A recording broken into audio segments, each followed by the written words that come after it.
साथियों नमस्कार, स्वागत है आपका एक बार फिर से चैनल में। अगर आप चैनल पर नए हैं तो चैनल को सब्सक्राइब कर दीजिए। वीडियो पसंद आएगा तो लाइक कर दीजिएगा। बहुत सारे लोगों की डिमांड थी कि निबंध की क्लासेस होनी चाहिए, खासकर वो जो विकास सर ने पढ़ाया है। तो देखिए, निबंध जो विकास सर ने पढ़ाया है वही मैं लिखा हूँ, वही मैं अपलोड करूँगा। उसके अलावा मैं विकास सर के वीडियो इसलिए नहीं अपलोड कर सकता क्योंकि कॉपीराइट्स है। दूसरी बात, मैंने पेन ड्राइव कोर्स परचेज किया था, हो सकता है आप लोगों ने वो वीडियो देखा होगा। मैंने पेन ड्राइव कोर्स की अनबॉक्सिंग की थी। अगर नहीं देखा है तो जाके देख लीजिए, ठीक है। वो चैनल पे है। मैंने बताया था कि पेन ड्राइव को के साथ साथ मुझे क्या क्या मिला है। और देखिए, ये जो निबंध आपके सामने दिख रहा है ये इस साल 2022 यूपीएससी में आए हुए निबंध हैं, ठीक है।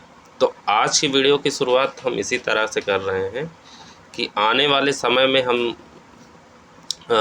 देखेंगे कि किस तरह निबंध लिखा जाता है और किस तरह के निबंध पूछे जाते हैं। जैसे इस साल के निबंध आप लोग देखिए कि किस तरह के निबंध पूछे गए हैं, ठीक है। निबंध क्या है कि निबंध लिखना विद्यार्थी जीवन की सबसे कठिन चुनौतियों में से एक होती है। ये तो आप जानते ही हैं। पढ़ाई चाहे विद्यालय स्तर की हो, आपने विद्यालय में पढ़ाई हो, चाहे कॉलेज स्तर की हो, ठीक है, या कॉलेज में आपने निबंध वगैरह अगर लिखो, या प्रतियोगिता जो परीक्षाएं होती हैं जैसे कंपटीशन है, यूपीएससी है, यूपीपीसीएस है, और भी जो चीज़ों में निबंध लिखने को आता है उन चीज़ों के बारे में तो आप जानते ही हो, ठीक है। ये निबंध लेखन उन सब जगहों पे चुनौती बन के आता है, ठीक है। जैसे बचपन में हम लोगों ने गाय पे निबंध लिखा होगा, सिर्फ हम क्यों, सभी लोगों ने निबंध लिखा होगा, ठीक है। तो गाय क्या है, गाय पे निबंध लिखते हैं तो सीधे सीधे पूछा जाता है, फैक्ट बेस्ड होता है कि गाय के 4 पैर होते हैं, 2 सींगें होती हैं, ये सारी चीज़ें लिखते हैं हम, ठीक है। कई विद्यार्थियों के मन में यह सवाल उठता है कि आखिर उनसे निबंध क्यों लिखवाया जाता है, ठीक है। कई विद्यार्थी होते हैं, उनके मन में ऐसे प्रश्न आते हैं कि निबंध क्यों लिखवाया जा रहा है हमसे, ठीक है। निबंध को पढ़कर कोई उनके मानसिक स्तर या व्यक्तित्व का मूल्यांकन कैसे कोई कर सकता है, ठीक है। साथ साथ और अगर कर सकता है तो उन्हें एक बेहतरीन निबंध कैसे लिखना चाहिए, ये मन में प्रश्न आता है, ठीक। तो आज हम वीडियो के माध्यम से जानेंगे कि देखिए, निबंध लिखने की जो कला होती है वो जन्मजात नहीं होती है, ठीक है।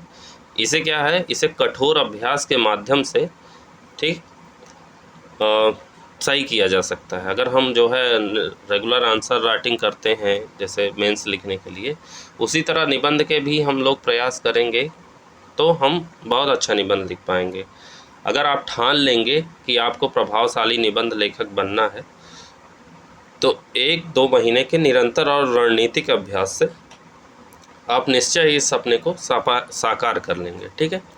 तो देखिए, मैं इस तरह इसलिए लेक्चर दे रहा हूँ, इस तरह ये बता रहा हूँ कि आपको लग रहा होगा कि ये क्या ही बोले जा रहा है, लेकिन मैं इसलिए कह रहा हूँ क्योंकि निबंध लेखन खासकर यूपीएससी और स्टेट पीसीएस में बहुत चुनौतीपूर्ण कार्य होता है, ठीक है। आपको बहुत सारे डायमेंशन सोचने पड़ते हैं निबंध लिखने के लिए, आसान नहीं होता है क्योंकि तार्किक रूप से आपको सोचना है।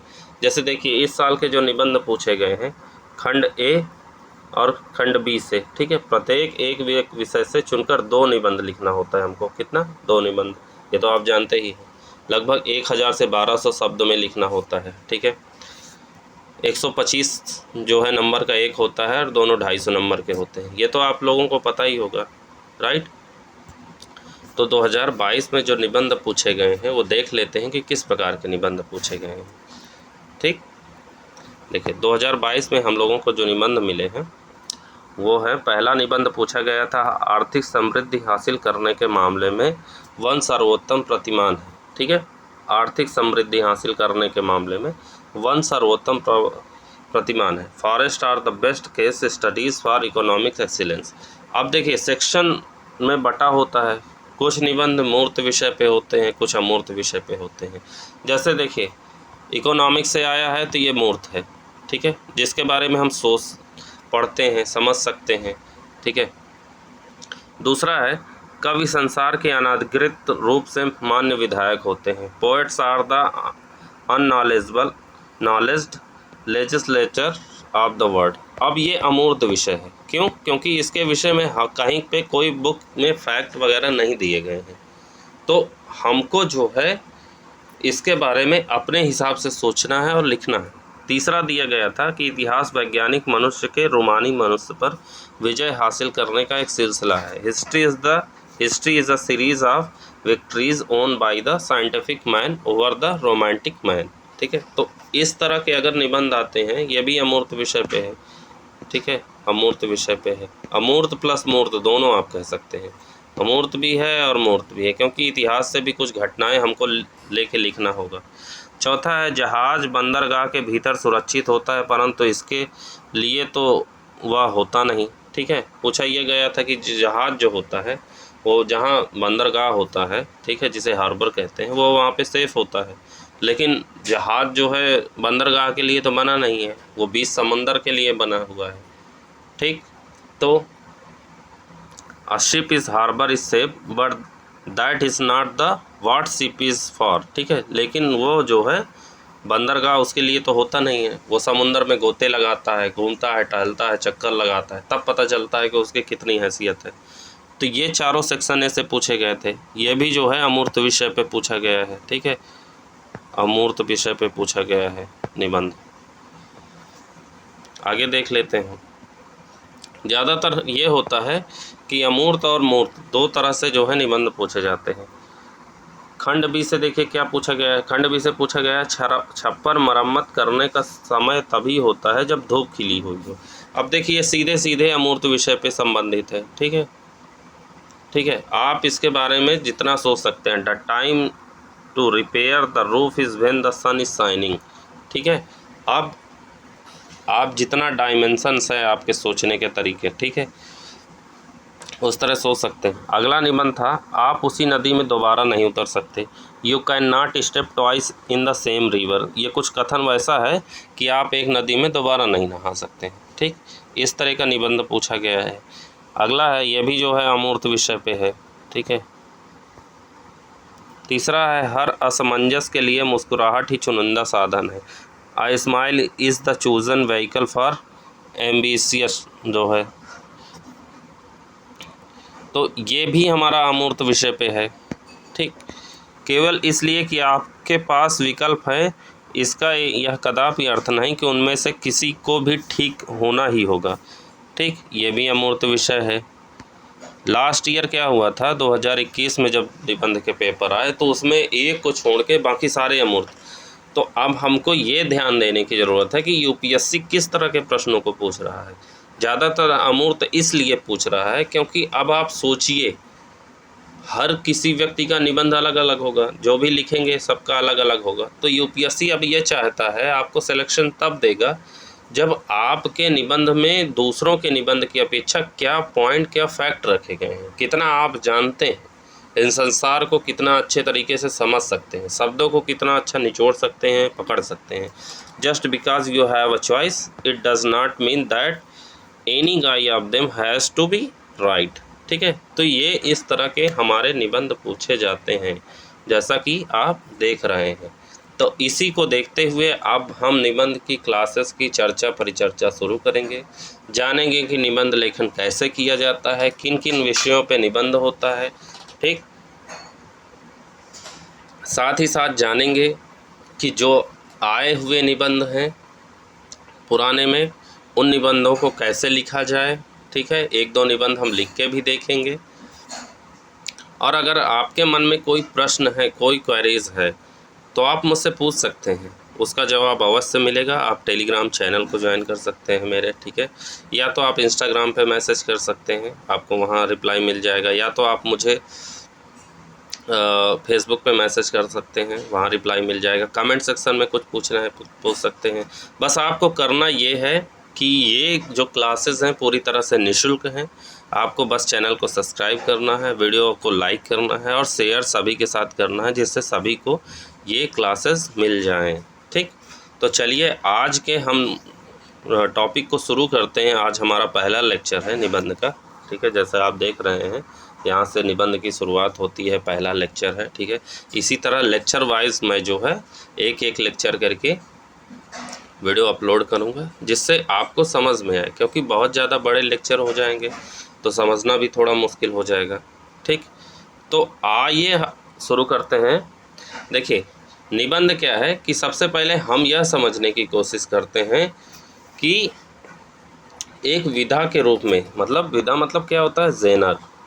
ठीक, जेनर के रूप में निबंध क्या है और यह अन्य विधाओं से अलग कैसे है। विधा, जेनर शब्द शायद आपको नया लग रहा होगा। ठीक है, ये शब्द आपको शायद नया लग रहा होगा, जेनर जिसे विधा कहते हैं।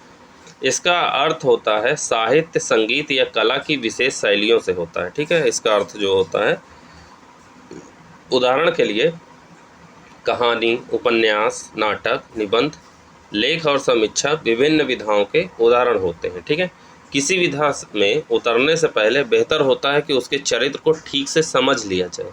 मुझे विश्वास है कि अगर आपको निबंध विधा की ठीक से समझ होगी तो निबंध लेखन की प्रक्रिया में आप अपना सतत मूल्यांकन भी कर सकेंगे और प्रभावशाली निबंध भी लिख सकेंगे। ठीक, कुछ लोग मानते हैं कि निबंध एक प्राचीन विधा है। ठीक है, जेनर का मतलब होता है विधा, जो इतनी देर से मैं बोल रहा हूँ, विधा विधा जेनर जेनर। ठीक है, तो कुछ लोगों को लगता है कि निबंध एक प्राचीन विधा है जिसका मूल संस्कृत साहित्य में खोजा जा सकता है। यह बात सही है कि संस्कृत में निबंध नाम की एक विधा मौजूद थी जिसमें धर्मशास्त्रीय सिद्धांतों की विवेचना की जाती थी। इस विधा में लेखक सबसे पहले अपने से विरोधी सिद्धांतों को चुनौती के तौर पर पेश करता था और फिर एक एक करके अपने तर्कों, प्रमाणों की मदद से उन सभी सिद्धांतों को ध्वस्त करता था। चूँकि इस विधा में प्रमाणों का निबंधन किया जाता था, इसलिए इसका नाम निबंध पड़ गया। ठीक है, सवाल यह है कि आज हम जिसे निबंध कहते हैं यह वही विधा है या उससे अलग। इसका सामान्यतः प्रचलित उत्तर है कि आज का निबंध अपने चरित्र और स्वरूप से संस्कृत के निबंध पर नहीं बल्कि अंग्रेजी यानी एस्से। ठीक है, अंग्रेजी यानी एस्से, इसका मतलब क्या है, निबंध। हिंदी में निबंध और अंग्रेजी में एस्से, निबंध। ठीक, निबंध लिखा है। ठीक, देखिए राइटिंग थोड़ी इसमें जब लिखता हूँ टैब पे तो लिखने में थोड़ी प्रॉब्लम होती है। तो जो आज का निबंध है, ठीक है, जिसे हम आज के निबंध कहते हैं, सामान्यतः यह जो है निबंध संस्कृत से निबंध नहीं बल्कि अंग्रेजी के एस्से पर आधारित है। इसलिए निबंध विधा को समझने के लिए हमें आधुनिक यूरोपीय साहित्य की पृष्ठभूमि का अनुसंधान करना होगा। ठीक है, जिसकी शुरुआत हुई 16वीं शताब्दी से। ठीक है, एक तरफ फ्रांस, एक तरफ इंग्लैंड। ठीक है, तो फ्रांस हुआ, एक तरफ इंग्लैंड हुआ। माना जाता है कि ये जो फ्रांस के मॉन्टेन थे, ठीक है, माना जाता है कि आधुनिक विधा के रूप में निबंध की शुरुआत 1580 से हुई। कब से? 1580 ईस्वी से, 1580 ईस्वी से हुई। ठीक है, ये याद रखेगा कि निबंध की शुरुआत ऐसा माना जाता है कि 1580 में फ्रांस के लेखक हैं ये मॉन्टेन। ठीक है, मॉन्टेन के हाथों हुई। मॉन्टेन ने अपने निबंध में एस्से मतलब ऐसे, अगर हिंदी में हम देवनागरी लिपि में ऐसे लिखेंगे तो ऐसे लिखेंगे, ऐसे, ESSAY। ठीक है, ऐसे शब्द का प्रयोग किया जिसका अर्थ होता है प्रयोग। इसका अर्थ क्या होता है? प्रयोग। क्या होता है? प्रयोग। ठीक, उस समय फ्रांस में कहानी, नाटक, कविता जैसी कई विधाएं प्रचलित थीं। ठीक है, पर निबंध का कलेवर उन सबसे अलग था। इसमें कहानियों की तरह ना तो विभिन्न चरित्र पात्र थे और ना ही घटनाएं थीं। नाटक में कहानी के साथ साथ दृश्य और मंच की भी बड़ी भूमिका होती है, पर निबंध में यह सब भी नहीं था। अगर कविताओं से तुलना करें तो उसमें छंद, तुक और लय जैसे ढांचे उपस्थित होते हैं जो रचनाकार को एक बुनियादी फ्रेमवर्क उपलब्ध करा देते हैं, पर निबंध में ये नहीं थे, क्योंकि निबंध पद्य में नहीं बल्कि गद्य में था। किस में था? प्रोज, जिसे कहते हैं, हम लोग इंग्लिश में पढ़े होंगे, प्रोज और पोएट्री। ठीक है, प्रोज में था। तो अब देखिए, स्पष्ट है कि इन सभी निबंधों में विधाओं से अलग था। ठीक है, इसका अर्थ में यह सबसे कठिन विधा के रूप में उभरा, क्योंकि इसमें पाठक को बांध कर रखना होता है, सबसे मुश्किल काम है। ठीक है, जब आप निबंध लिखते हैं तो जो आपका एग्जामिनर होता है, ठीक है, जो आपकी कॉपी चेक करता है, सबसे मुश्किल काम यही है कि आप किस तरह की कंटेंट को परोस देते हैं उसके सामने। ठीक है, जो प्रश्न पूछा गया है उसके अनुरूप ही आपने से मनगढ़ंत कुछ भी लिखी दिए, ठीक है, या जो पूछा गया है वो लिखे ही नहीं। तो सबसे मजबूरी ये है कि आप जो है एग्ज़ामिनर से अपनी कॉपी पढ़वाना चाहते हैं कि नहीं पढ़वाना चाहते। वो आपकी कॉपी क्यों पढ़े? वो 2 लाइन पढ़ेगा, उसको पसंद नहीं आएगा, आपकी कॉपी में कुछ भी नंबर दे दे क्या? ठीक है, अच्छे नंबर नहीं मिलेंगे। ठीक है, जैसे मान लीजिए 2014 की जो टॉपर रही हैं ईरा सिंघल, आप जानते होंगे, पहली रैंक थी, उनको निबंध में कितने नंबर मिले? 160 से ज़्यादा नंबर मिले। ठीक है, 250 में। ठीक, अब 160 नंबर लाना है तो इसका मतलब ये है कि उन्होंने निबंध में ऐसा कुछ दे दिया जिससे एग्ज़ामिनर आप उनके निबंध को पढ़ने के लिए मजबूर हो गया। पूरा निबंध पढ़ा और अच्छे अंक दिए उसने। सोचिए, एक निबंध में उसने 80 नंबर दिए, 125 अंक का होता है, ठीक है, एक निबंध, उसमें से 80 नंबर दिए निबंध में। तो ऐसा क्या लिख दिया उन्होंने कि उनको इतने अच्छे अंक प्राप्त हुए? यही सब हमको निबंध की क्लासेस में समझना है। ठीक है, तो अब हुआ ये इसके आगे कि मोंटेन ऐसा समझता था कि किसी भी विषय पे, एनी सब्जेक्ट पे निबंध लिखा जा सकता है। ठीक है, और वो समझते थे कि मैं ही निबंध का विषय हूँ। ठीक है, किसी भी विषय पे निबंध लिखते थे और वो समझते थे कि जो है मैं ही निबंध का विषय हूँ। उनका जो है निबंध कल्पना पर आधारित होता था, साथ साथ आत्मनिष्ठ यानी सब्जेक्टिव होता था, और लेखक की निजता व्यक्त होती थी। ठीक है, उसमें ऐसा लगता था कि उन्होंने अपने निजी जीवन पे लिख दिया है। ठीक, लेकिन उसी के साथ साथ जो है क्या हुआ कि इंग्लैंड में फ्रांसिस बेकन भी तैयार हो गए। ठीक है, फ्रांसिस बेकन भी जो है एक लेखकों में एक थे। ठीक, तो जब फ्रांसिस बेकन तैयार हुए तो इन्होंने जो है अंग्रेजी में ऐसे निबंधों की परंपरा शुरू की जिसमें उन्होंने बौद्धिकता से उभरी रचनाएं, जिन्हें निबंध कहा गया, नाम दिया। ठीक है, धीरे धीरे मान लिया गया कि बेकन की गंभीर विचार प्रधान रचनाएं भी निबंधों की ही एक शैली का प्रतिनिधित्व करती। ऐसा होते ही बेकन भी यानी मोंटेन के साथ निबंध के प्रवर्तक माने जाने लगे। ठीक है, इस प्रकार 16वीं सदी के अंत में ही निबंध की 2 शैलियाँ प्रचलित हुई। पहली मनमौजी शैली। कौन सी? मनमौजी शैली। ठीक, और दूसरी गंभीर निबंधों की शैली। तो पहली मनमौजी हो गई, दूसरी गंभीर हो गई। ठीक, बेकन के प्रयोगों का, जो ये फ्रांसिस बेकन है, परिणाम यह था कि निबंध शब्द का अर्थ विस्तार होने लगा। आगे चलकर कई क्षेत्रों में महान लेखकों ने अपनी अपनी रचनाओं को निबंध के तौर प्रस्तुत किया। ठीक है, तो फ्रांसिस बेकन जो है वैज्ञानिक तरीके से सोचते थे। ठीक है, उनके निबंध में वैज्ञानिकता दिखती थी। वो बुद्धि और विश्लेषण का बेहतर प्रयोग करते थे अपने निबंधन में। संसार के विषय पे निबंध लिखते थे। ठीक है, जैसा अभी आपने 2022 के निबंधों को देखा, उसमें बहुत सारी वस्तुएं शामिल थी। मेरे निबंध में मेरे विचार होने चाहिए। वो ऐसा मानते थे कि मेरे निबंध में मेरे विचार होने चाहिए, इसलिए क्योंकि आजकल के निबंध इसी तरह पूछे जाते हैं, जो अमूर्त विषय हैं उसमें आपके विचार ही पूछे जाते हैं। साथ साथ वस्तुनिष्ठ भी होने चाहिए, ऑब्जेक्टिविटी दिखती थी। तो इन दोनों से मिलते जुलते जो मोंटेन के विचारक, मोंटेन ऐसा मानता था, उस तरह के विचारक भारत में भी हुए, और जो फ्रांसिस बेकन मानता था उस तरह के भी हुए। तो देख लेते हैं, मोंटेन जो मानता था उस तरह के जो है निबंध लिखने वाले, एक का नाम आता है विद्यानिवास मिश्र आता है। ठीक है, हाँ, ये शैलियाँ जो हुई दो भारत में, दोनों तरफ भारत में, मतलब एक तरफ मोंटेन की शैली, एक तरफ बेकन की शैली।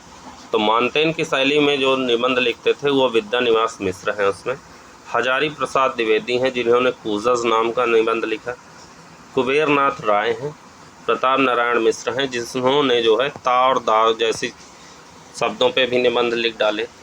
ठीक है, ऐसे ऐसे तो महान लेखक रहे हैं। और भारत में जो है जो बेकन के विचार से निबंध लिखते थे, उसमें रामचंद्र शुक्ल का नाम आता है, प्रेमचंद्र का नाम आता है, जिन्होंने साहित्य का उद्देश्य जैसी जो है चीज़ें समझाई। गुलाब राय, यानी इनका पूरा नाम है बाबू गुलाब राय, इन्होंने भारतीय संस्कृति को बहुत आगे ले जाने में इनका योगदान है निबंध के माध्यम से। ठीक है, तो इस तरह के निबंधों में जो है प्रायः एक समस्या केंद्र में होती है और लेखक बहुत तार्किक ढंग से उस समस्या के सभी आयामों को खोलता हुआ चलता है। ज़रूरत पड़ने पर वह थोड़ी बहुत कल्पनाएं भी करता है, किसी किसी बिंदु पर पाठक को भावुकता को भी कुदेरता है और अपनी ज़िंदगी को उदाहरण भी देता है। कुल मिलाकर विचार और विश्लेषण पक्ष की प्रधानता पूरे निबंध में बनी रहती है, ये आप जान लीजिए। यहाँ एक बात गौर करना जरूरी है कि निबंध की शैलियों में इतना वैविध्य होने के बावजूद यह बात हमेशा मानी गई है कि निबंध का केंद्रीय पक्ष लेखक का व्यक्तित्व होता है। ठीक है,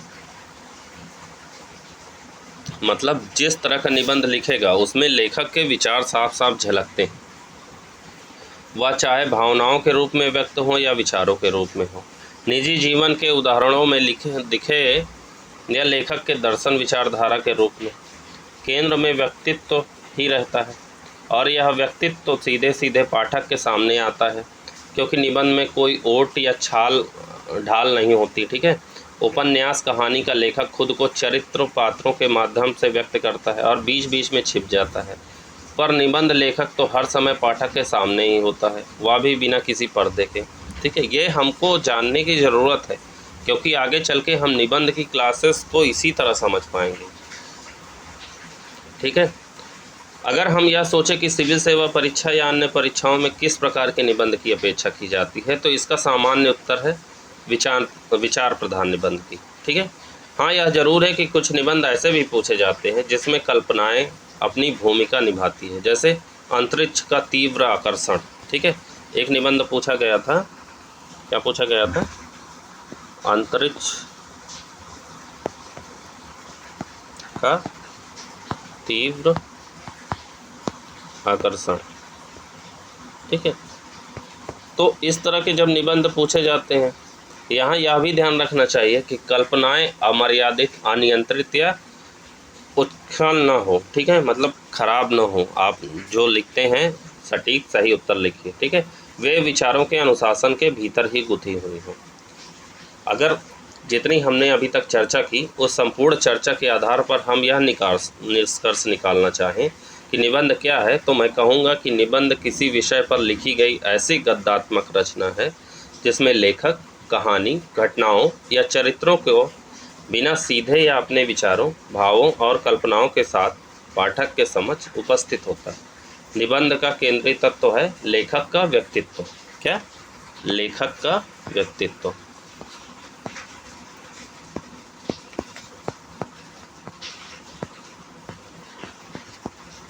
ठीक है, और निबंध गणित या भौतिक विज्ञान नहीं है कि हर व्यक्ति एक प्रश्न का उत्तर एक जैसा ही देगा। निबंध तो विचारों, भावनाओं और कल्पनाओं की भूमि पर खड़ा होता है और ये सभी तत्व विभिन्न व्यक्तियों में अलग अलग रूप में मौजूद होते हैं। यही कारण है कि किसी व्यक्ति के संपूर्ण व्यक्तित्व की परीक्षा करने के लिए उसके निबंध कौशल को परखना एक बेहद प्रभावशाली तरीका माना जाता है। ठीक है, आइए आगे बढ़ते हैं। और यूपीएससी में निबंध किस तरह के पूछे जाते हैं, जैसा प्रश्न आप लोगों ने देखा 2022 के कि किस तरह के निबंध आए हुए हैं, पूछे गए हैं।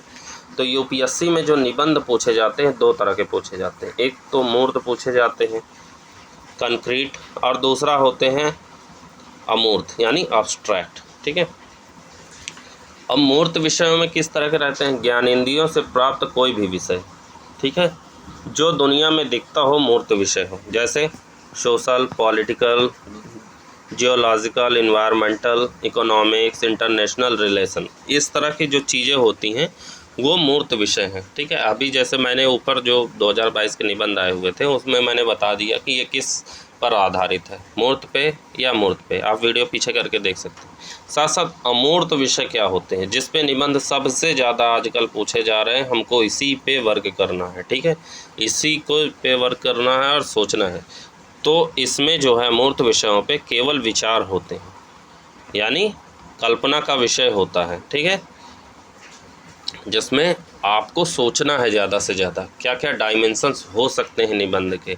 दूसरा होता है जटिल विचार, ठीक है, कठिन चीज़ें सोचनी है, जैसे दार्शनिक विचार होता है, ठीक है, जो दार्शनिक होते हैं वो जिस तरह सोचते हैं हर एक चीज़ों को, आपने बहुत सारे दार्शनिकों का नाम सुना होगा, हाँ, जानते ही होंगे, जैसे सैमुअल जॉनसन हैं, ठीक है, अभी मॉन्टेन बताया, और भी हैं, दर्शन में तो भरे पड़े हैं, तो जो निबंध से जुड़े हुए हैं, ठीक, उनके विचार होते हैं। कल्पना पर आधारित निबंध होते हैं, ठीक है, तो इस तरह के निबंध हमारे आजकल के प्रश्नों में देखे जाते हैं, ठीक है, जैसा कि इस साल का आपने पेपर देख ही लिया। तो अब हम आगे जानेंगे कि किस प्रकार निबंध लिखने की शैली होती है, ठीक है। 2018 में देखिए कुछ निबंध पूछे गए थे, मैं एक एक करके बता देता हूँ कि कौन किस पे आधारित था, ठीक है। 2018 का पेपर आप लोग निकाल लीजिए, चाहे तो मैंने लिख दिया है, आप लोग देख लीजिए। अगर 2018 का आपने पेपर देखा होगा तो देखिए, 2022 वाला तो अभी बता दिया मैंने, 2018 वाला पहला प्रश्न पूछा गया था, जलवायु परिवर्तन के प्रति सुनम्य भारत हेतु वैकल्पिक तकनीकें। ये तो सीधे सीधे मूर्त विषय पे है, क्योंकि इन्वायरमेंट से पूछा जा रहा है, ठीक है। एक अच्छा जीवन प्रेम से प्रेरित तथा ज्ञान से संचालित होता है, सीधे सीधे दिख रहा है, अमूर्त विषय पे है, ठीक है। कहीं पर भी गरीबी हर जगह की समृद्धि के लिए खतरा है। अब गरीबी से भी पूछा जा रहा है, समृद्धि से भी पूछा जा रहा है, तो ये दोनों पे आधारित हो जाएगा, मूर्त और अमूर्त पे, ठीक है।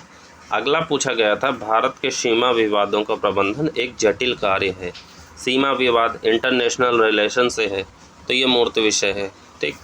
रूढ़िगत नैतिकता आधुनिक जीवन का मार्गदर्शक नहीं हो सकती है, तो ठीक है।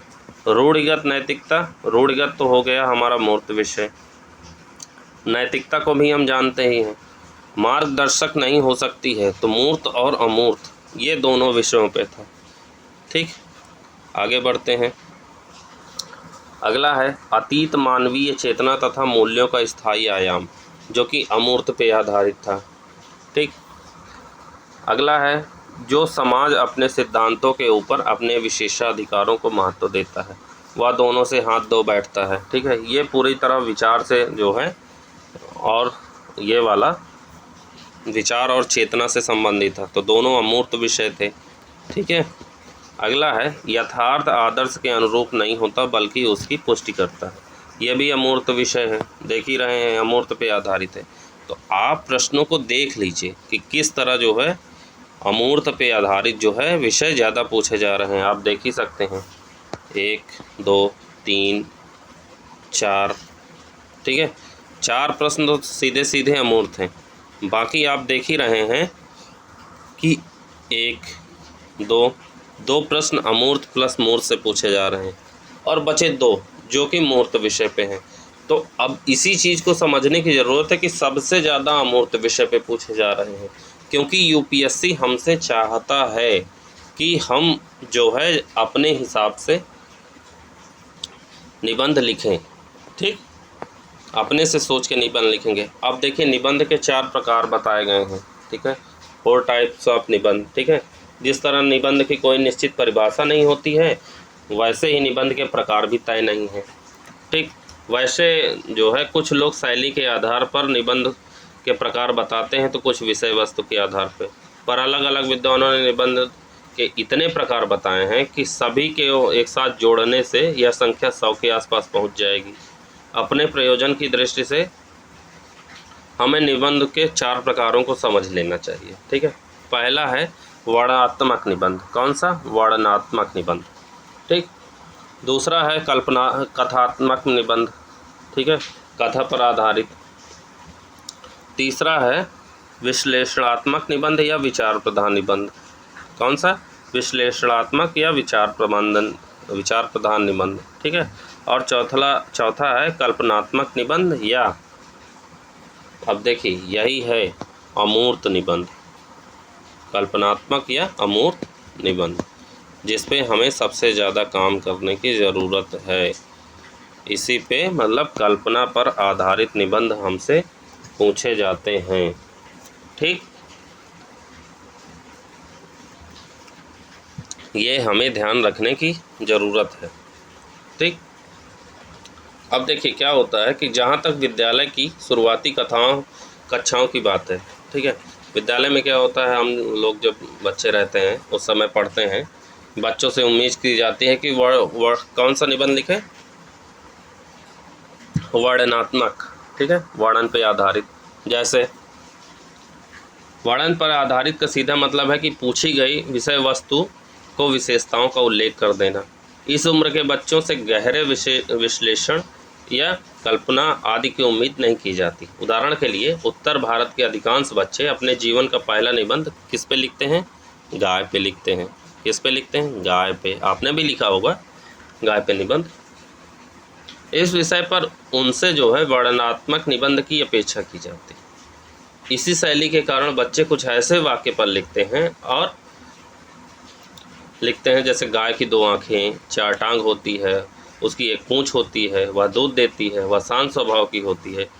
ये सभी वाक्य क्या हैं, गाय के संबंध में विश्लेषण या कल्पना नहीं करते, सिर्फ उसकी विशेषताओं का वर्णन करते हैं।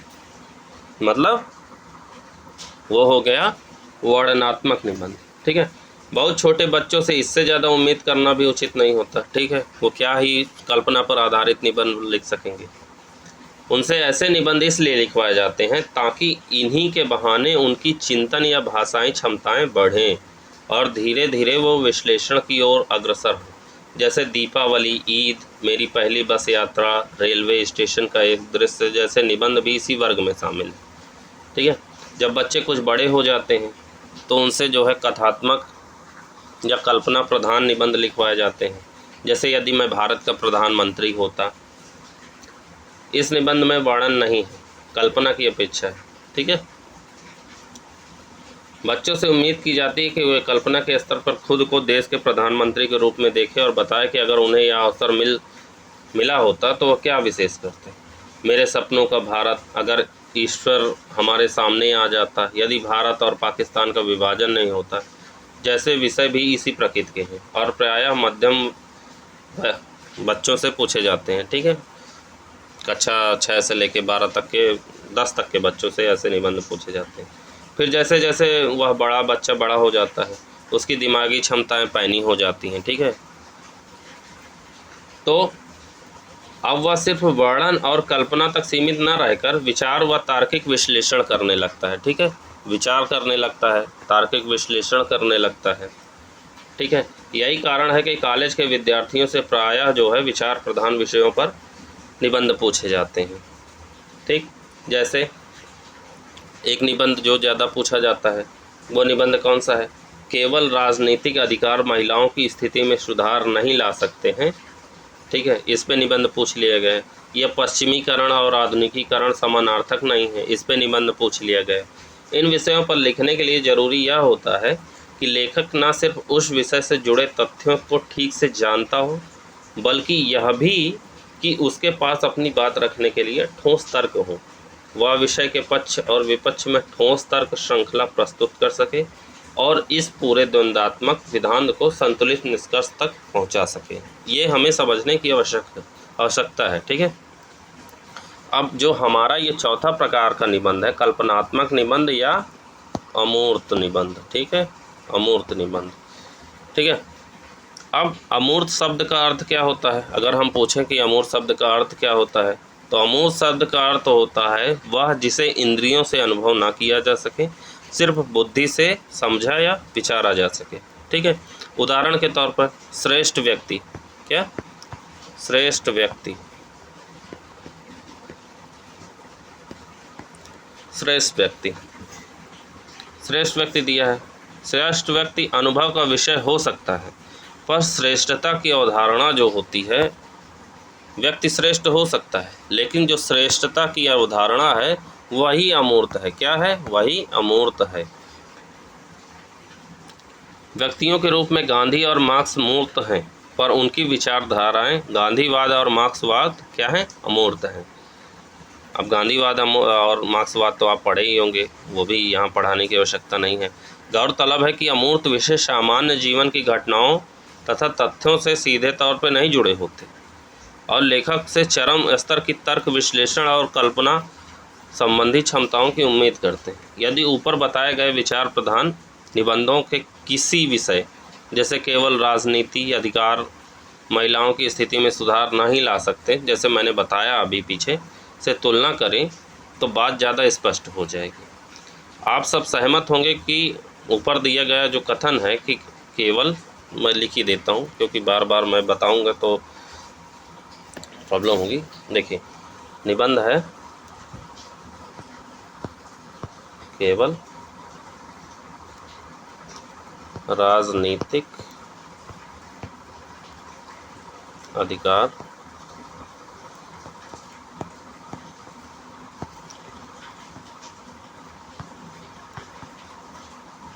महिलाओं की स्थिति। देखिए राइटिंग थोड़ी अच्छी कम है तो समझ लीजिएगा, राइटिंग तो अच्छी है लेकिन टाइप में लिखना थोड़ा मुश्किल होता है, में सुधार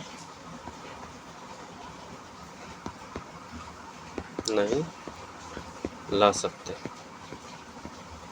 ठीक है, ये निबंध है मान लीजिए। ठीक है, तो जो ये निबंध दिया गया है वो विचार प्रधान विषय चाहे कुछ कठिन हो, पर ऐसा नहीं है कि स्नातक स्तर का विद्यार्थी उस पर सोच या लिख नहीं पाएगा। ठीक है, अब इस निबंध में तो कोई बड़ी बात नहीं है, वो सोच भी पाएगा, लिख पाएगा, और कुछ नहीं तो वह अपने परिवार के उदाहरणों से ही विषय के स्नातक स्तर का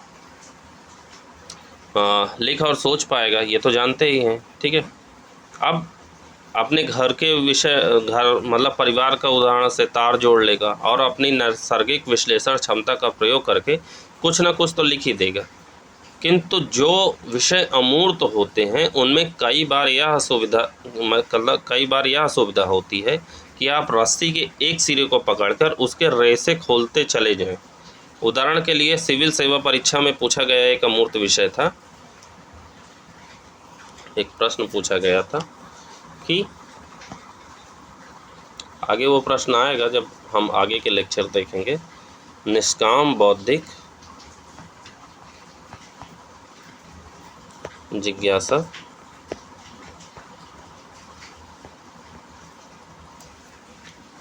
यथार्थ सभ्यता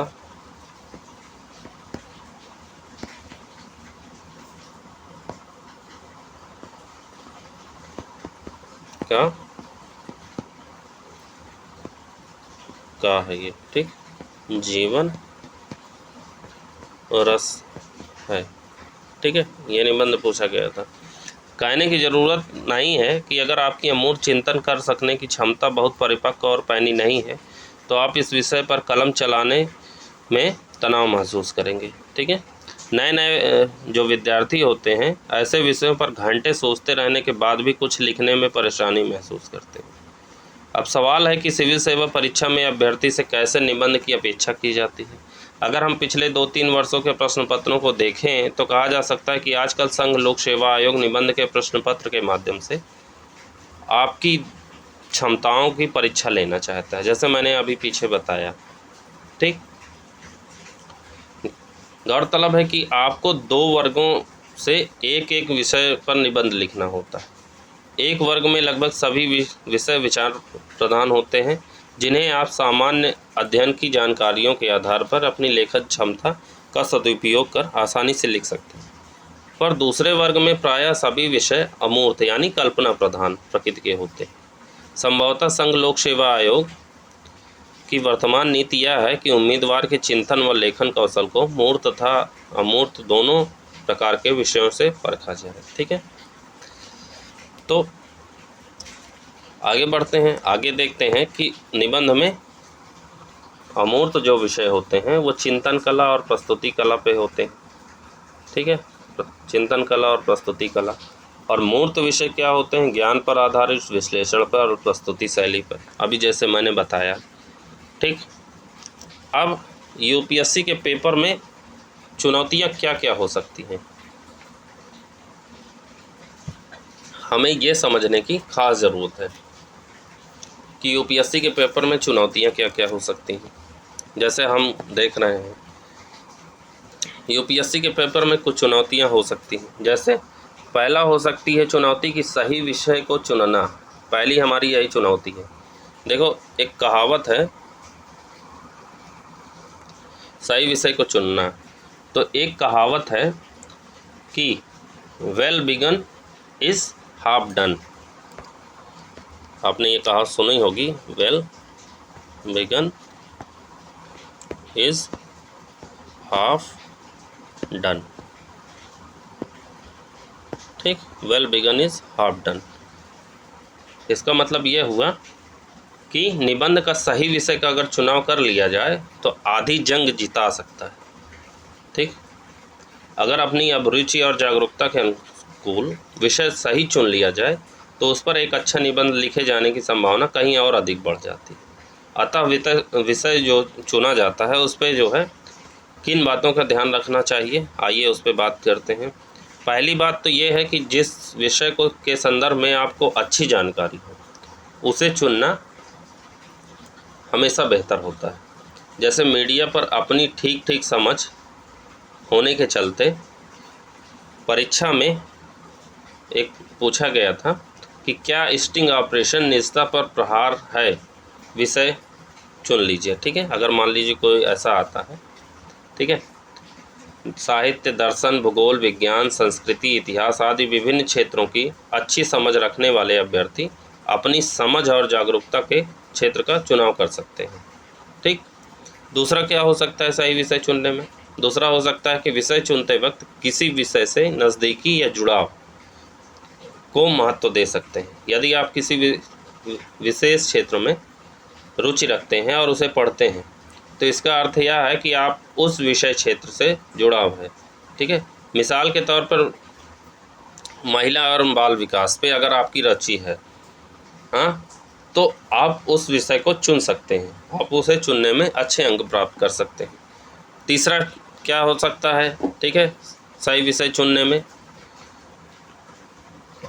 किन बातों का ध्यान रखना चाहिए? तो जिस विषय पर आपके पास पर्याप्त सामग्री व उसकी पुष्टि हेतु तर्क उपलब्ध हो उसे प्राथमिकता दीजिए।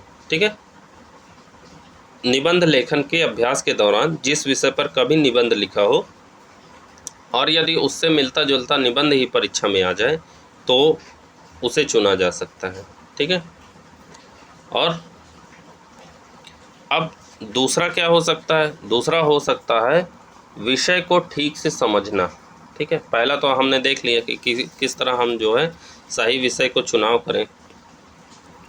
अब दूसरा हो सकता है विषय को ठीक से समझना। ठीक है, कैसे?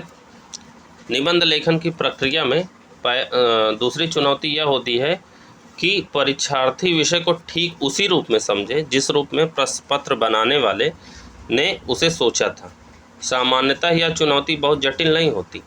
जो परीक्षार्थी प्रश्नों की भाषा को बारीकी से देखने समझने के आदी होते हैं वे अपनी इसी क्षमता की बदौलत निबंध के विषय को ठीक ग्रहण कर लेते हैं। ठीक, ये हमको अच्छे से समझने की ज़रूरत है। और तीसरा क्या हो सकता है? तीसरा हो सकता है रैंडम थिंकिंग या पॉइंट गैदरिंग। ठीक है, हम किस तरह जो है इन चीज़ों को समझ सकते हैं और पॉइंट कैसे, मतलब विषय से जुड़े बिंदुओं को कैसे खोज सकते हैं। पॉइंट गैदरिंग मतलब जो विषय है उसमें जो बिंदु हैं उनको कैसे खोज सकते हैं। तो नए निबंध लेखकों के समक्ष यह सबसे बड़ी समस्या होती है। ठीक है, तीसरी समस्या, ये जो चुनौती है, तीसरी सबसे बड़ी चुनौती कि विषय को पढ़कर उनके दिमाग में पर्याप्त बिंदु नहीं पहुंचते हैं। अगर निबंध का विषय सामान्य अध्ययन या उनके वैकल्पिक विषय से जुड़ा हो तब तो यह समस्या नहीं आती, किंतु अगर विषय अमूर्त या कल्पना प्रधान है तो बिंदुओं की तलाश करना बेहद कठिन हो जाता है। उदाहरण के लिए सिविल सेवा परीक्षा में पूछे गए कुछ विषय, जैसे अब देखिए मैं जो नाम बता रहा हूँ उसको ध्यान से सुनिएगा। देश को बेहतर आपदा प्रबंधन व्यवस्था की आवश्यकता या न्यायिक सक्रियता व सामान्य अध्ययन पढ़ चुके अभ्यर्थियों के लिए चुनौती पेश नहीं करते। किंतु जब इस परीक्षा में सत्य जिया जाता है, सिखाया नहीं जाता, विज्ञान और रहस्यवाद क्या वे संगत हैं, या निष्काम बौद्धिक जिज्ञासा यथार्थ सभ्यता का जीवन रस है, जैसे विषय पूछे जाते हैं तो नए अभ्यर्थियों को बिंदुओं को तलाश करने में गंभीर समस्या झेलनी पड़ती है। ठीक है, तो आइए हम समझने का प्रयास करते हैं कि मुश्किल से मुश्किल विषय पर कैसे जो है समुचित बिंदुओं की तलाश की जा सकती है। जैसे अभी मैंने बताया, निष्काम बौद्धिक जिज्ञासा यथार्थ सभ्यता का जीवन रस है।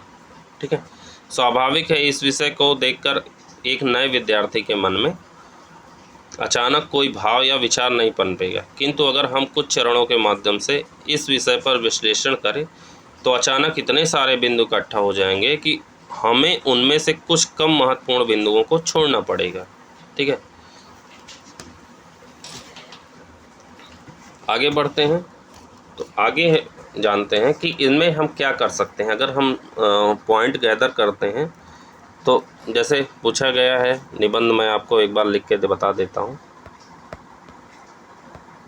निष्काम बौद्धिक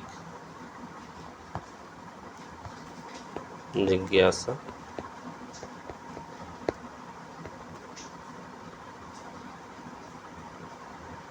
यथार्थ सभ्यता का जीवन रस है। यथार्थ सभ्यता का जीवन रस है। ठीक, अब ये पूछा गया है निष्काम बौद्धिक जिज्ञासा यथार्थ सभ्यता का जीवन रस है। ठीक, तो अब जो है इसमें जो है निष्काम बौद्धिक जिज्ञासा अलग कर लीजिए, यथार्थ सभ्यता अलग कर दीजिए और जीवन रस को अलग कर लीजिए। ठीक है, ये पॉइंट हैं जिनको हमें समझने की ज़रूरत है। निष्काम बौद्धिक जिज्ञासा अलग हो जाएगा तो हम इसको अलग से पढ़ने लगेंगे। ठीक है, मतलब अगर निष्काम बौद्धिक जिज्ञासा का अर्थ देखें तो ऐसी जिज्ञासा जिसके पीछे कोई आर्थिक या अन्य लाभ कमाने की इच्छा ना हो। उदाहरण के लिए हम जानते हैं कि परीक्षा में सफल होने की इच्छा से पैदा होने वाली जिज्ञासा निष्काम नहीं यानी सकाम होती है। निष्काम जिज्ञासा का अर्थ है कि उस जिज्ञासा से है जो किसी भी लाभ की प्रेरणा से मुक्त होती है, यानी यहाँ यह जानने की इच्छा सिर्फ जानने के लिए होती है कि कई दार्शनिक और वैज्ञानिक चेतना के उस बिंदु पर पहुँचते हैं जहाँ वे नए सत्यों को जानने के लिए रात दिन लिए होते हैं। ठीक है, और दार्शनिक और वैज्ञानिक मेहनत करते हैं और उनके संपूर्ण प्रयासों के मूल में इच्छा या तड़प सिर्फ इतनी होती है कि सत्य को जान सकें। दूसरा शब्द है यथार्थ सभ्यता। ठीक है, दूसरा शब्द क्या है? यथार्थ सभ्यता। ठीक है, इसका कोई निश्चित अर्थ बता पाना संभव नहीं है क्योंकि यथार्थ सभ्यता के अलग अलग अर्थ निकाले जा सकते हैं। अगर परीक्षा में कभी आपको ऐसी दुविधा हो कि विषय को अंग्रेजी में भी देख लेना चाहिए, क्योंकि कभी कभी ऐसी समस्याएं अनुवाद के भाषा के कारण भी पैदा होती है। अंग्रेजी में रियल सिविलाइजेशन शब्द है। क्या लिखा है? Real civilisation. ठीक है, सिविलाइजेशन। ठीक है, रियल सिविलाइजेशन लिखा हुआ है। हाँ, अब जिसे हम हिंदी में यथार्थ सभ्यता पढ़ते हैं, रियल का अनुवाद है यथार्थ करना गलत नहीं है, किंतु रियल शब्द में एक और अर्थ छाया छिपी होती है जिससे दमदार, श्रेष्ठ या असली भाव निकलता है।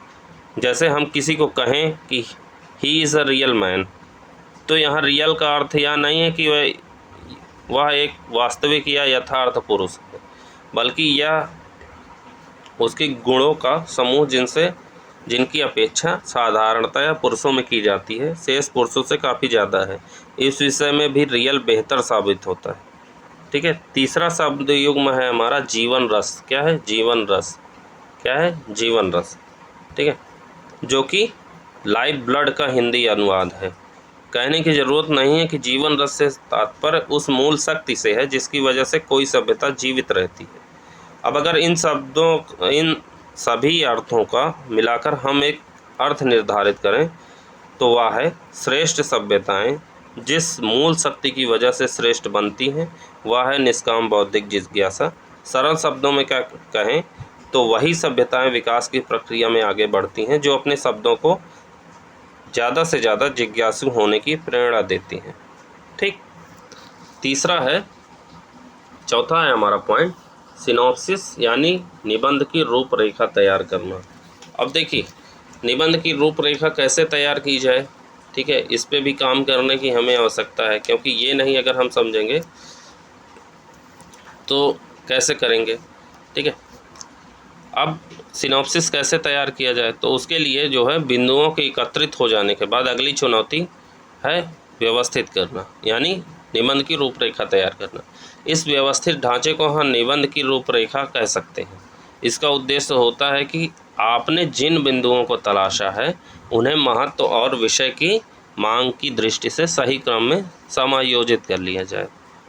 साथ ही इसका उद्देश्य यह भी होता है कि हम महत्व की दृष्टि से सभी विषयों का अनुपात तय कर लें, ताकि यह स्पष्ट हो जाए कि हमें कुल 1000 से 1200 शब्दों में कितने शब्द किस हिस्से पर खर्च करने हैं। ठीक है, सिनॉप्सिस अगर आपने तैयार कर लिया कि कितना भूमिका में लिखना है, कितना मेन बॉडी में लिखना है, कितना फिर निष्कर्ष में लिखना है, ये अगर हमने तय कर लिया है, ठीक है, तो हमारा निबंध पूर्ण माना जाता है। ठीक,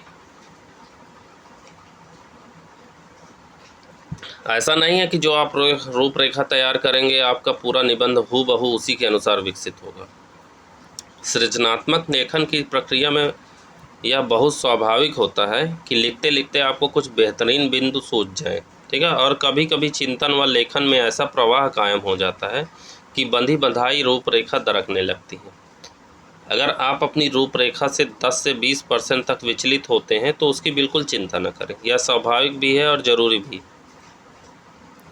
ठीक, अगला पॉइंट क्या हो सकता है? अगला पॉइंट हो सकता है इंट्रोडक्शन। कैसे शुरू करें, 10% इसको लिखना होता है। ठीक है, इंट्रोडक्शन पूरे निबंध का 10%। अब इंट्रोडक्शन में क्या चुनौती होती है? रूपरेखा बना लेने के बाद अगला चरण हमारा इंट्रोडक्शन आता है। यह वही चरण है जहां आपको वास्तविक निबंध लेखन शुरू होता है। ठीक है, यहीं से आपके निबंध लेखन की शुरुआत होती है, इंट्रोडक्शन से ही। ठीक, कैसे? अब हमें यह समझना है कि अभी तक के सभी चरण योजना निर्माण स्तर के थे। ठीक है, किस तरह हमको योजनाएं बनानी है, या यहाँ से उनके क्रियान्वयन की प्रक्रिया शुरू होती है। मतलब अब ये है कि हम निबंध कैसे, अब निबंध में लिखेंगे क्या, कैसे लिखेंगे, भूमिका कैसे लिखेंगे।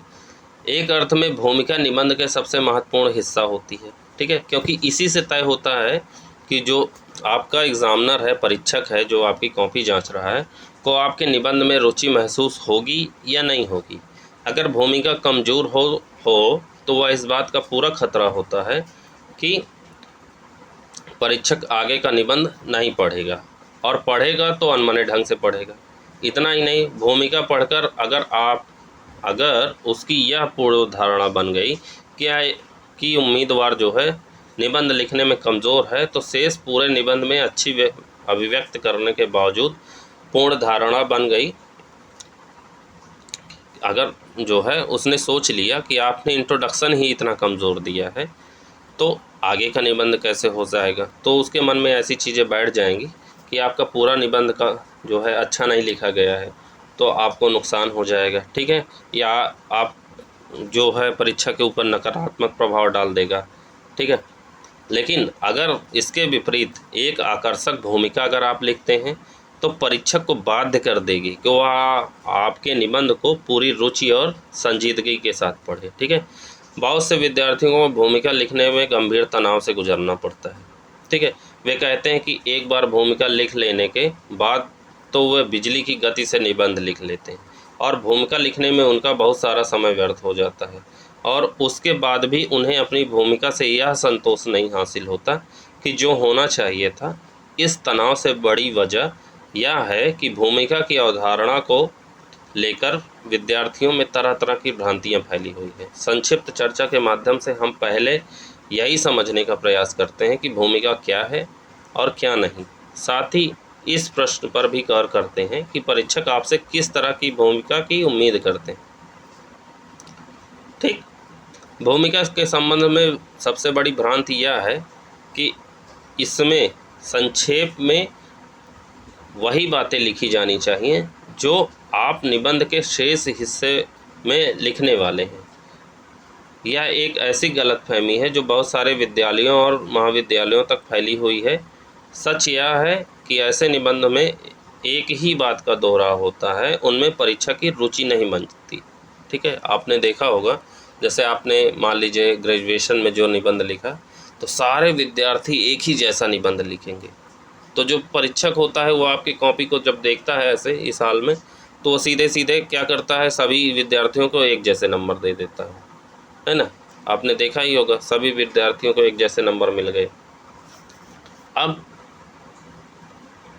वास्तव में निबंध क्या है? निबंध की भूमिका का मूल्य कार्य परीक्षक के मन में निबंध के प्रति रुचि पैदा करना है। शुरुआती 8-10 पंक्तियां जो होगी, उसके मन में यह भाव पैदा हो जाने चाहिए पढ़ने के बाद कि निबंध में उसे कुछ बहुत खास मिलने वाला है। भूमिका में भले ही आप विषय का विधिवत विवेचन शुरू न कर पाएँ, पर वह जमीन तैयार हो जानी चाहिए जहाँ से आप विषय को उतरने वाले हैं। ठीक है, नीचे आप जो लिखने वाले हैं उसके लिए आपने बहुत अच्छी तैयारी कर ली है। ऐसी जमीन पाकर निश्चय ही परीक्षक इस सुखद जिज्ञासा के साथ निबंध पढ़ना आरंभ करेगा कि उसे विषय का बेहतरीन विवेचन हासिल होने वाला है। ठीक है, कुछ ऐसा लिखेंगे भूमिका में कि उसे लगेगा कि आगे कुछ अच्छा पढ़ने को मिलेगा। अब आपके मन में यह सवाल उठ रहा होगा कि हम ऐसी भूमिका लिखेंगे कैसे? तो इसका एक ही तरीका है कि आप भूमिका लेखन का निरंतर और सघन अभ्यास करें। कम से कम 100 कठिन विषयों पर तो आपको भूमिका लिखने का अभ्यास कर ही लेना चाहिए। हाँ, यहाँ इतना किया जा सकता है कि भूमिका लिखने से संबंधित कुछ सुझाव दिए जाएं और फिर एक ही विषय पर 6-7 भिन्न भिन्न तरह की भूमिकाएं आपके सामने प्रस्तुत की जाएं, ताकि उन्हें पढ़कर आपको भूमिका लेखन का व्यवहारिक अनुभव प्राप्त हो सके। ठीक है, अगला हो सकता है कि मेन बॉडी। अब मेन बॉडी जो हमारा है, ठीक है, क्या जो मेन बॉडी है, ठीक है, वो 80% होनी चाहिए। ठीक है, भूमिका हमारी 10% है, तो मेन बॉडी हमारी 80% होनी चाहिए। अब 80% में क्या होना चाहिए, ये भी हमको जानने की ज़रूरत है। ठीक है, मेन बॉडी जो है 80% होनी चाहिए, तो क्या है, तो भूमिका लिखने के बाद जो है निबंध लेखन का कार्य पूरे प्रवाह में आ जाता है। जब हम भूमिका अपनी लिख लेते हैं, तो अब जब एग्जामिनर देख लिया कि आपकी भूमिका बहुत अच्छी है, तो आगे का कार्य क्या हो जाता है आपकी मेन बॉडी का, वो कैसे लिखी जाए। ठीक है, तो आपको निष्कर्ष से पहले का लगभग 70 से 80%, 70 से 80%, 70 to 80% जैसे मैंने लिखा हुआ है, आप देख ही सकते हैं। 70 से 80% मुख्य विषय के वस्तु के रूप में लिखना होता है। जैसा कि आपने निबंध की रूपरेखा में देखा, मुख्य विषय वस्तु के हमें पहले से बिंदुओं का एक निश्चित तार्किक क्रम बना लेना चाहिए और यथासंभव उसी के अनुसार लेखन कार्य करना चाहिए। भूमिका और निष्कर्ष की तुलना में मुख्य विषय वस्तु लिखना आसान कार्य है। इसमें केवल 1-2 बातों पर विशेष ध्यान दिया जाना चाहिए। पहली बात तो यह है कि विवेचन के विभिन्न हिस्सों के बीच अनुपात वैसा ही होना चाहिए जैसा विषय के अनुसार अपेक्षित है। उदाहरण के लिए, अगर कोई विषय आपसे किसी समस्या के पक्ष या विपक्ष में विवेचन की मांग करता है, तो आपको अपने विवेक से यह तय करना चाहिए कि विषय के पक्ष और विपक्ष में से कौन सा पहलू मजबूत और उचित है। जो बात उचित है, आपके निबंध का अधिकांश हिस्सा उसी के पक्ष में लिखा जाना चाहिए। ठीक है, आमतौर पर निबंध के विषय अपने आप में औचित्यपूर्ण होते हैं, अर्थात किसी सही विचार को प्रस्तावित करते हैं। ऐसे विषयों में मुख्य विषय वस्तु का 70 से 75% हिस्सा विषय के पक्ष में लिखा जाना चाहिए। शेष 25 से 30% हिस्से में आप विषय के विपक्ष से जुड़े तथ्य और तर्क प्रस्तुत कर सकते हैं। ज़्यादा अच्छा यह होगा कि विपक्ष में दिए गए तर्कों का भी अंत विश्वसनीय समाधान देकर विषय को मजबूत कर दिया जाए। अगर विपक्ष के तर्क ठोस है तो उन्हें उचित महत्व देकर संतुलित निष्कर्ष निकाल लेने का रास्ता एकदम ठीक रहेगा। ठीक है। कभी कभी क्या होता है कि कभी कभी विषय जानबूझकर विपरीत प्रकृति का बनाया जाता है जो उस मुद्दे पर तार्किक समझ के खिलाफ होता है। उदाहरण के लिए अगर हम एक लेते हैं, निबंध आया था कि खेलों पर ध्यान देना समय की बर्बादी है। ठीक है, खेलों पर ध्यान देना समय की बर्बादी है।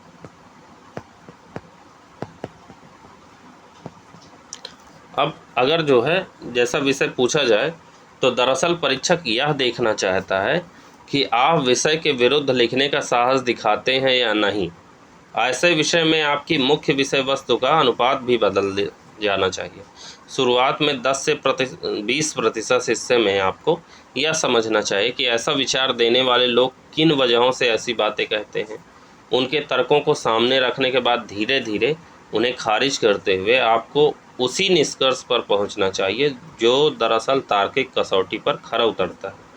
आपको सिद्ध करना चाहिए कि खेलों पर ध्यान देना समय की बर्बादी नहीं बल्कि स्वास्थ्य और राष्ट्रीय अंतर्राष्ट्रीय सम्मान के लिए भी किया गया उचित निवेश है। ठीक, अब अंत में आता है हमारा निष्कर्ष। ठीक है, अब बहुत सारे जो लिखते हैं निबंध उनके मन में ये डाउट होता है कि निबंध जो है का निष्कर्ष कैसा होना चाहिए। निष्कर्ष में हम सिर्फ 10% जो है शामिल करेंगे। ठीक है, अब निष्कर्ष कैसे लिखा जाए। निष्कर्ष लिखने के कई तरीके हो सकते हैं।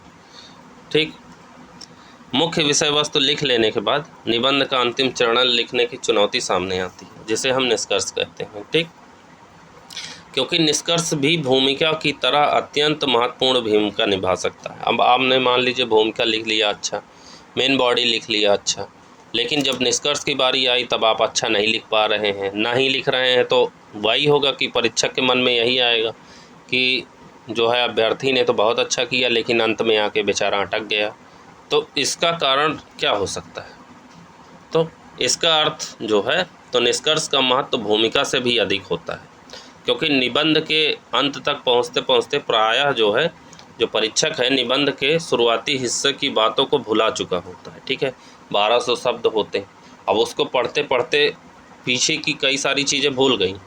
अब अंत में वो जो पढ़ेगा, ठीक, उसे शुरुआती हिस्से की सिर्फ वही बातें याद रहती हैं जिन्होंने उसे चमत्कृत या नाराज किया। निष्कर्ष पढ़ने के तुरंत बाद उसे समग्र मूल्यांकन करते हुए अंक देने होते हैं। ठीक है, जब निष्कर्ष पढ़ेगा उसके बाद नंबर वो देगा जिन्होंने, ठीक है, इसलिए स्वाभाविक है कि उस क्षण में निष्कर्ष का प्रभाव सबसे सघन होता है। एक अच्छा निष्कर्ष आपके अंक में 10 से 15% तक बढ़ोतरी कर सकता है। कितना? 10 से 15%। मान लीजिए आपको जो है 50 अंक मिलने थे तो आपको 5 से 6 अंक और एक्स्ट्रा मिल जाएंगे।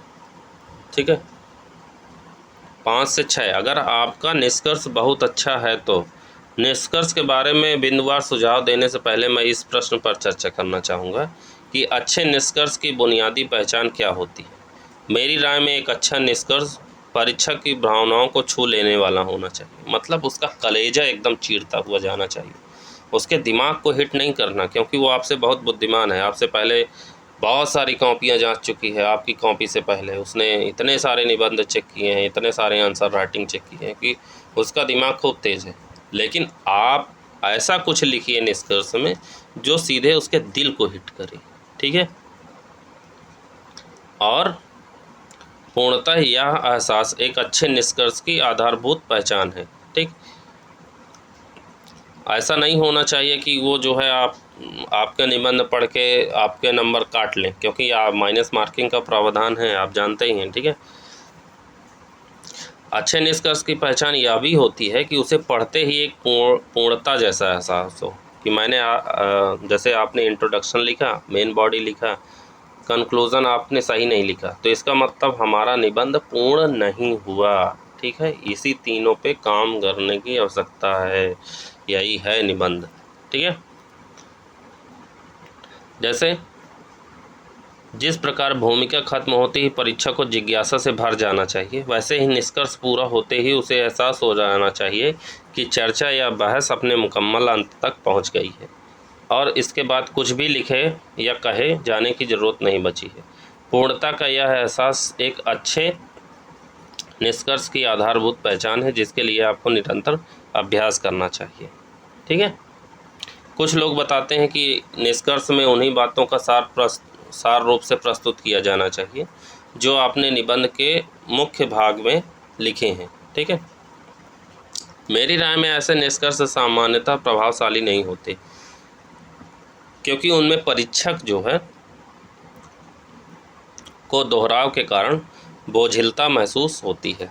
हाँ, अगर विषय अपनी प्रकृति में अत्यंत जटिल है और आपने कई हिस्सों में उसका तार्किक विखंडन करते हुए क्रमशः विश्लेषण किया है, तो ऐसा निष्कर्ष समुचित सचमुच अपेक्षित होता है। ठीक है, ऐसे स्थिति में निष्कर्ष में निबंध के विभिन्न हिस्सों का सार जोड़कर एक समग्र टिप्पणी की जानी चाहिए। ठीक है, अभी तक जो विश्लेषण विभिन्न खंडों में विभाजित था वह संलयित होकर पूर्णता को प्राप्त हो सके।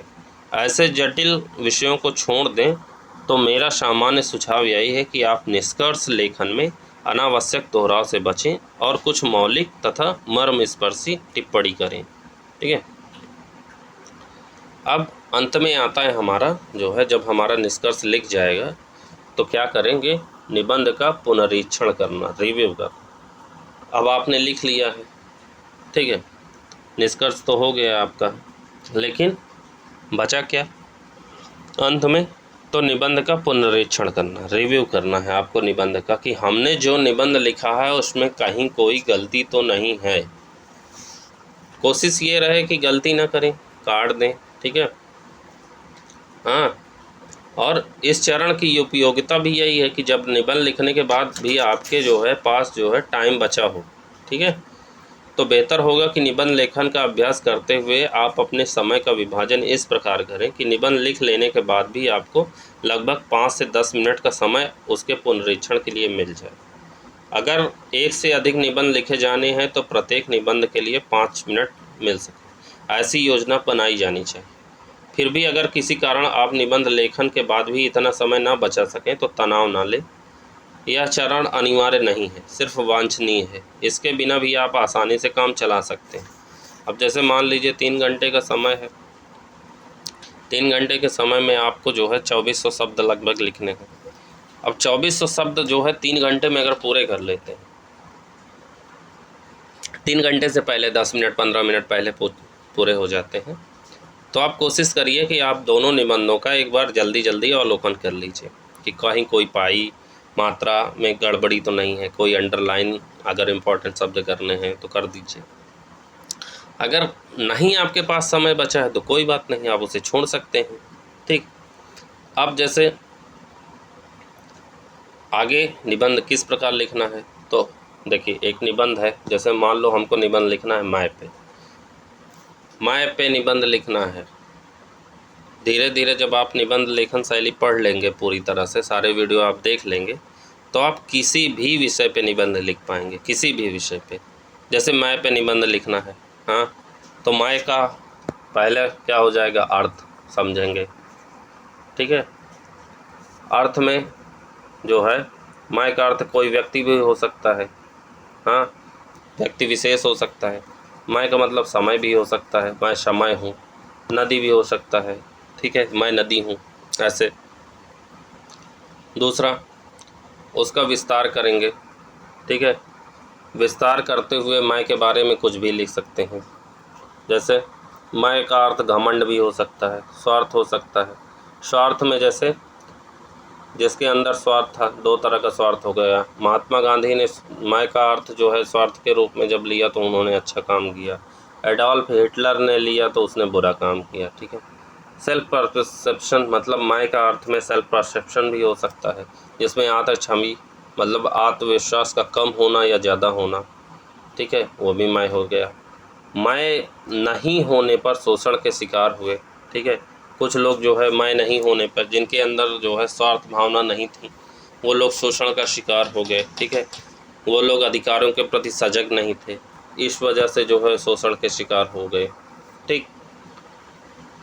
व्यक्तित्व की धारणा भी उसी तरह निकली, जैसे हावी मैं हो जाएगा, जैसे किसी के अंदर मैं बहुत ज़्यादा होता है तो वह तो या किसी पे हावी रहेगा या दबंग टाइप का होगा। और दूसरा मैं होता है डब्बू, हाँ, जो अपने आप में रहता है, इंट्रोवर्ट होता है, डब्बू किस्म का होता है, ठीक है। तो मैं के अर्थ विस्तार में कुछ इस तरह लिख सकते हैं। लिखना क्या है, ठीक है, ये सब लिख के नहीं आना है, इस तरह जैसे फॉर्मेट आप दिखा रहा हूँ मैं, ये सब लिख के नहीं आता है, लाना है। अब निबंध में भूमिका में हम शुरुआत कोटेशन से कर सकते हैं, ठीक है। जैसे मैं के बारे में अब लिखना है तो कविता लिख सकते हैं, शेर लिख सकते हैं, गीत लिख सकते हैं, कोई फिल्मी गीत भी लिख सकते हैं, ठीक है। कोटेशन, ठीक है, शुरुआत जो हम भूमिका में करेंगे।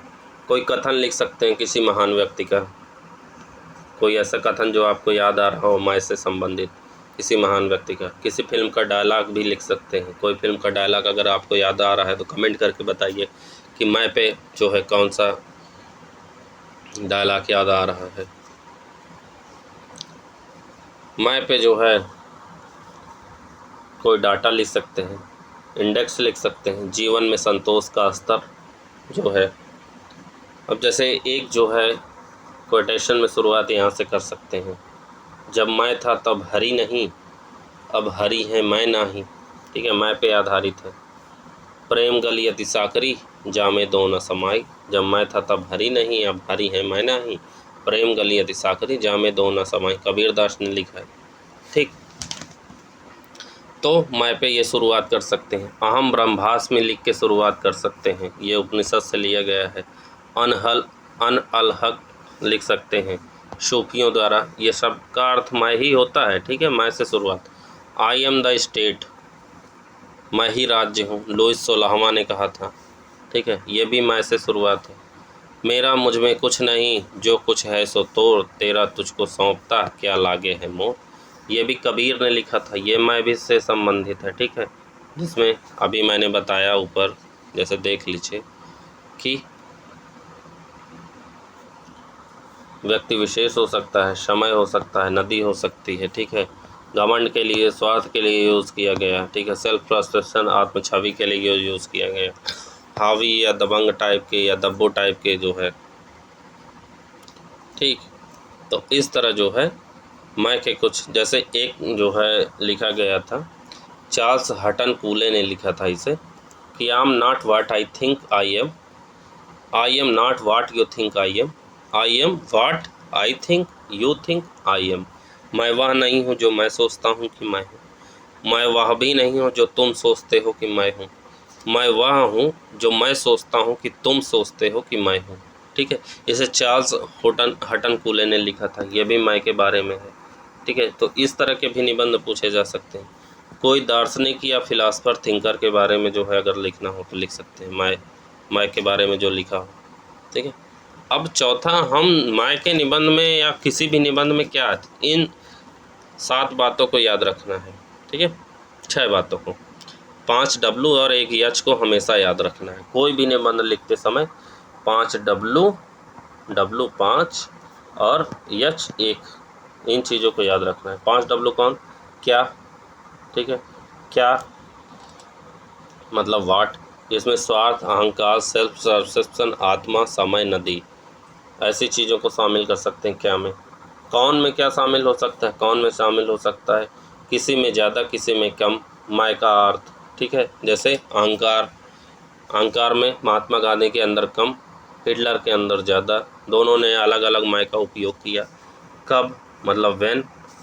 बच्चों में स्वार्थ ज़्यादा जो होता है, ठीक है, वो ईगो सेंट्रिक होते हैं।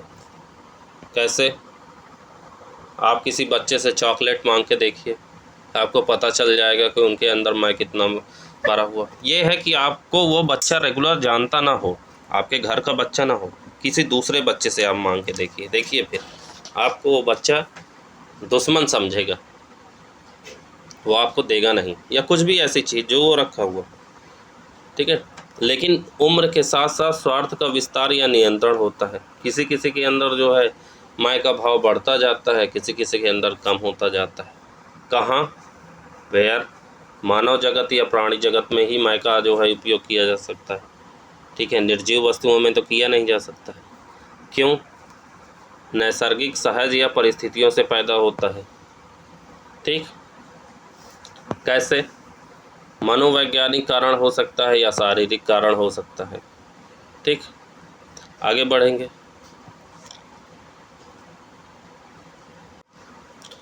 मनोवैज्ञानिक कारण या शारीरिक कारण हो सकता है, ठीक है। तो आज हमने जो है जाना कि हमें निबंध लेखन कैसे करना है, ठीक है। हमने मैं के बारे में निबंध लिखा कि क्या क्या कैसे लिखा जा सकता है, ठीक है। बाकी वीडियो में हमने जाना कि क्या हो सकता है निबंध लेखन में, क्या क्या हम लिख सकते हैं, ठीक।